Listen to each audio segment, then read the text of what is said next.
underline. Omong dikit tapi nyelekit. Bersama Om Bob. Temukan di channel YouTube Om Bob Indonesia. Om Bob, beberapa hari ini kita melihat banyak sekali informasi di tayangan televisi maupun media cetak yang mempermasalahkan kisruh proyek makan bergizi gratis. Bagaimana Om Bob menggarisbawahi masalah ini? Ya sebetulnya bukan beberapa hari ini aja ya. Udah berbulan-bulan sejak program makan siang gratis. Ya sekarang diganti makan bergizi gratis ya. Takut kalau makan siang nggak ada gizi, jadi makanya sekarang namanya diganti makan bergizi gratis. Ya. Itu sejak diluncurkan Januari Februari itu memang sudah timbul masalah. Ya masalah yang salah satunya adalah bahwa supplier yang untuk menyediakan makanan ini harus sanggup menyediakan 3.000 porsi. Ya. Nah kalau satu porsinya itu 10.000 atau 15.000, berarti sekali itu diperlukan duit 30 juta rupiah. Ya. Dan celakanya lagi, itu pemerintah kalau membayar bukan bayar di depan, tapi utang, kredit, utang dulu 2 minggu atau seminggu itu ya. Kita dengar memang belum begitu jelas ya, tapi diutang. Nah sekarang kalau misalnya diutang 10 hari, ya berarti 300 suppliernya itu yang masak-masak itu kan diperlukan modal 300 juta. Betul. Ya 300 juta baru selesai dibayar, dia pakai 30 juta itu beli lagi gitu. Ini sudah bukan UMKM. Ya. Jadi sekarang orang atau lembaga yang mempunyai peralatan untuk bisa mensuplai satu kali makan untuk 3.000 porsi, itu diperlukan dapur yang gede. Ya, betul. Dapurnya itu gede. Ya, alat-alatnya juga gede. Nah, itu kalau beli alat-alatnya itu ya bisa 150 juta sampai 200 juta. Betul. Nah, apa UMKM bisa? Yang setengah mati.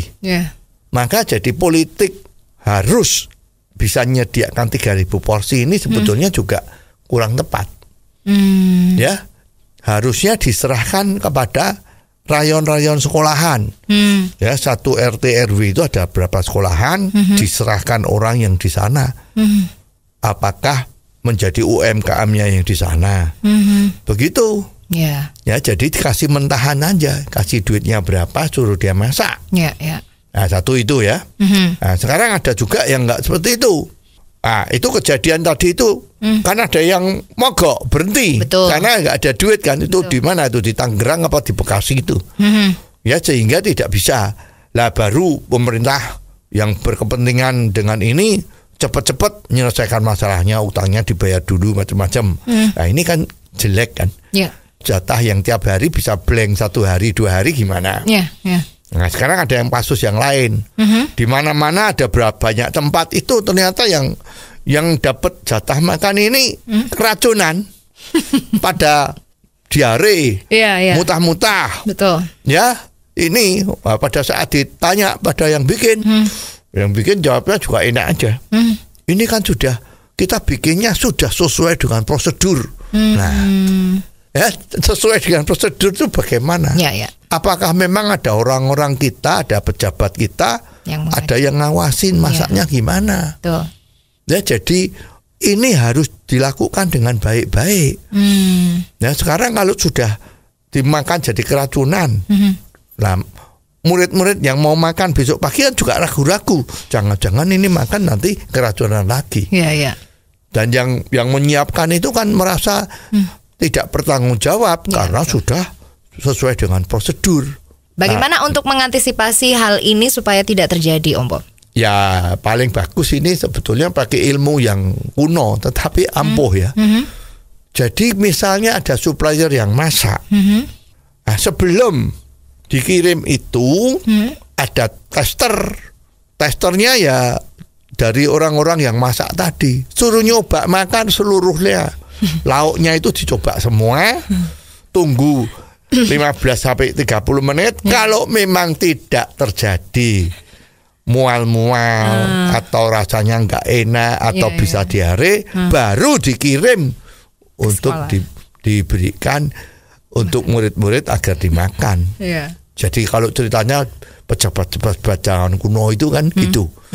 Nah, seorang raja itu kalau keliling kemana-mana kan dikasih hidangan. Nah, rajanya itu kan ada testernya. Ya, testernya itu dimakan dulu. Jadi kalau kena racun yang mati yang tester. Yang suruh makan yang masak. Ya, atau pakai khusus tuh kalau nggak salah itu ada sendok yang terbuat dari perak murni. Itu kalau masuk di dalam makanan, kalau warnanya berubah, sendoknya itu berubah, maka itu tanda bahwa makanan itu lebih baik jangan dimakan karena ada racun atau bakteri macam-macam itu. Nah, sekarang kalau mau aman ya semua sekolahan-sekolahan itu dilengkapi dengan alat itu.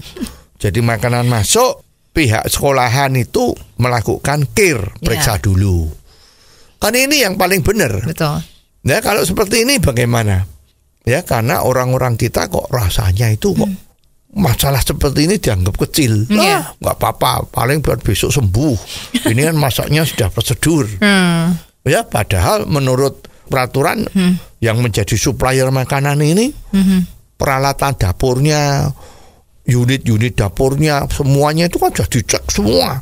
Sampai harus bersih dan steril. Nah, tapi masih terjadi.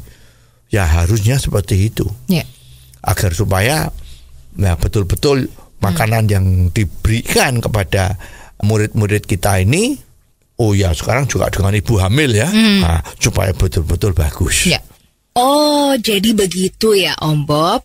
Jelas deh sekarang. Terima kasih Om Bob untuk waktunya. Sampai ketemu lagi di waktu yang akan datang. Saran dan masukan WhatsApp ke 0878 5590 7788. Underline. Omong dikit tapi nyelekit.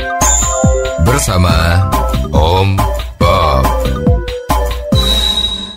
Jika Anda suka dengan channel ini, jangan lupa subscribe, like, dan komen.